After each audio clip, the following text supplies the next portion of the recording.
Hello guys, good morning. My name is Mark Angelo Palogme, Star Diamond po ng DXN Philippines. So right now guys, ang topic natin is all about DXN Coffee. Magkakaroon lang tayo ng product review about this product kasi marami nagtatanong kung effective ba talaga yung product na to.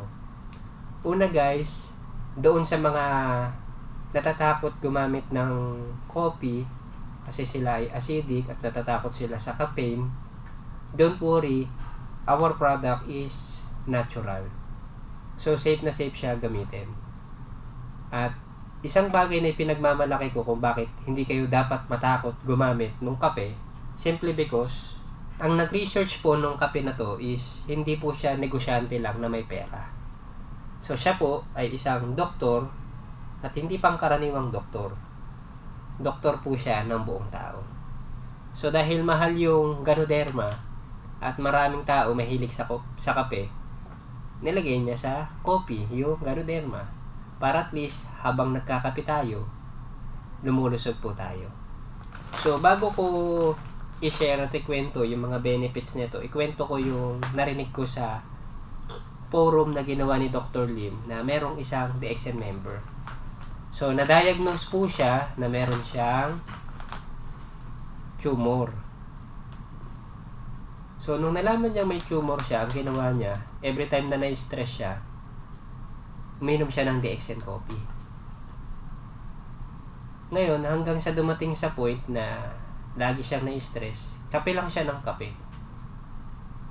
At time will come, nagpa-check up ulit siya to check kung kamusta na ba yung tumor niya. Ang good thing is wala na nakitang tumor sa laboratory test niya kasi yung kapeng iniinom niya may Ganoderma. So same with me, ang na-experience ko habang gumagamit ako nito, dati kasi parang hindi ako nabubusog, kain ako ng kain, which is syempre magastos kumain ng kumain at nagdudulot yun ng pagtaba, pagpaglaki. At napansin ko, kada umaga, kapag ako nakapagkape na, hindi na ako nakakaramdam ng gutom.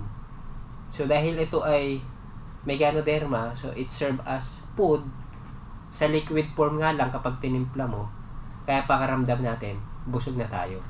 So, huwag kayo matakot na baka kayo ay magkaroon ng ulcer kasi ito ay pagkain. Nasa form lang siya ng liquid or coffee, may Ganoderma. And then, so yung mga gustong magpapayat, ganun ang gawin po ninyo. Sa umaga, minom kayo ng DXN coffee. So busog na yung pakiramdam nyo, malilesen na yung kain nyo. Pero encourage pa rin na kumain pa rin kayo. I-minimize yun na nga lang. So para hindi kayo laging gutom, product ng DXN. Tapos yung mga acidic, huwag kayo matakot kasi ito is natural. So, hindi siya magkukos ng acid sa sikmura natin o sa katawan. Kaya, safe na safe po siya. Imagine, halal siya. Approved tayo ng FDA dito sa Philippines. So, yung Lloyd Registered Quality Assurance or ISO, proven and tested na pasado tayo na safe yung product natin. At ang pinakamatindi doon is, yung Australian government, merong tinatawag na Therapeutic Good Administration. Pasok din tayo doon sa quality seal nila pagdating sa product. At pinaka-pinagmamalaki ko is sa sino mang malalason sa produkto ng DXN, bayad ng kumpanya 84 million. Kasi meron tayong tinatawag na product liability policy. Sa sino mang malalason sa paggamit ng produkto kasi may nakakalason ng mushroom, para hindi tayo matakot gumamit, nilagyan ng product liability ni Dr. Lim. So, kung tayo malalason, tapos may makukuha tayo 84 million, parang ang sarap malason, hindi po ba? Pero, hindi tayo dun inaakit ni Dr. Lim. So, pinararamdam niya lang sa atin na safe, ligtas gumamit ng product natin. So, yung mga hindi rin po regular na dumudumi, gumamit kayo nito. Yung hindi makatulog, magbibigay ito ng magandang tulog sa inyo. So, hindi siya kagaya ng ibang coffee, pag kinape mo, hindi ka makatulog. Ito, bibigyan ka ng magandang tulog. So, hindi rin ito magkukos ng high blood. At ang maganda dyan, lahat ng mabuting epekto na naiisip ninyo may bibigay na itong produkto natin kasi nga pinakamabagsik na halaman yung Ganoderma sa ibabaw ng mundo kung organic germanium ang pag-uusapan. So, yung mga nilalagnat, pagod sa trabaho, stress, puyat, masakit ang tiyan, nahihilo, or kahit anong masamang pakiramdam, timplahan nyo lang ng kape ng DXM. I guaranteed, gaganda pakiramdam niya. So, yun lang. Gusto ko i-share to kasi, alam nyo, sa mahal ng mga gastusin natin pag nagkakasakit tayo, bakit tayo magpapagamot kung kailang may sakit na tayo kung pwede naman nating ma-prevent na habang gumagamit ng product. So, yun lang. Kung may tanong kayo, pwede kayong pumunta sa mga service center. Ang good thing guys, gusto ko,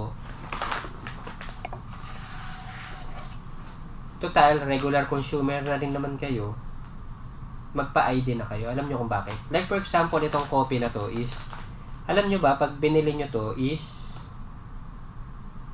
nasa 700 pesos kung hindi ka member. Ngayon, imagine guys pag binili ko to bilang member, 585. So, magkano yung tubo nung nagbenta?